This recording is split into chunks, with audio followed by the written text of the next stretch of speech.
Джон Рокфеллер, самый богатый человек в мире, сделал карьеру от простого бухгалтера до богатейшего человека в истории Земли. Его состояние сегодня оценивалось бы более 200 миллиардов долларов. Занимаясь бизнесом, Джон выполнял определенные правила, которые помогали ему сохранять и увеличивать свой капитал. Как звучат эти правила? Первое. Меньше работай на кого-то. Чем больше ты работаешь не на себя, тем хуже живешь. Работа от слова «раб». Второе.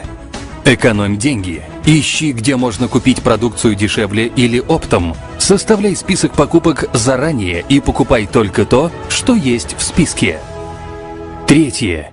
Если у тебя мало денег, надо делать бизнес. Если денег нет совсем, надо делать бизнес срочно, прямо сейчас. Четвертое. Путь к огромному богатству лежит только через пассивный доход. Доход, который приходит к тебе независимо от твоих усилий.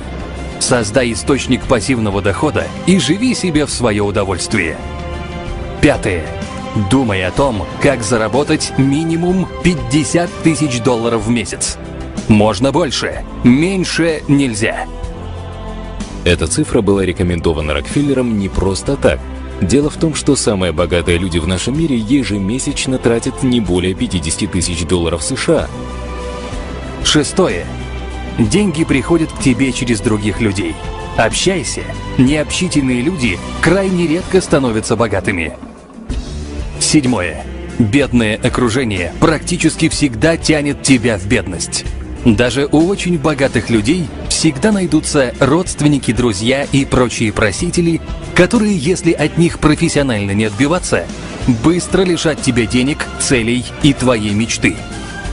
Если ты человек пока бедный, то, скорее всего, в твоем окружении просто не любят, не уважают и некоторые даже ненавидят богатых. Всегда надо общаться с победителями и оптимистами. Именно так, с большой буквы. Победителями и оптимистами. Восьмое. Бедность возникает, если уклоняться от ответственности. Не придумывай себе оправдания, почему именно сейчас ты не можешь начать идти к своей цели. Девятое. Изучай биографии и мысли самых богатых людей мира. Десятое. Мечты – это главное в твоей жизни. Важно мечтать и верить, что мечты сбудутся. Человек начинает умирать, когда перестает мечтать. 11.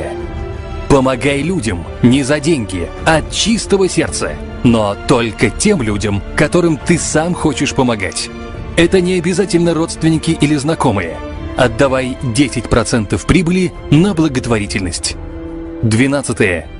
Создавай бизнес-системы и наслаждайся своими заработанными деньгами.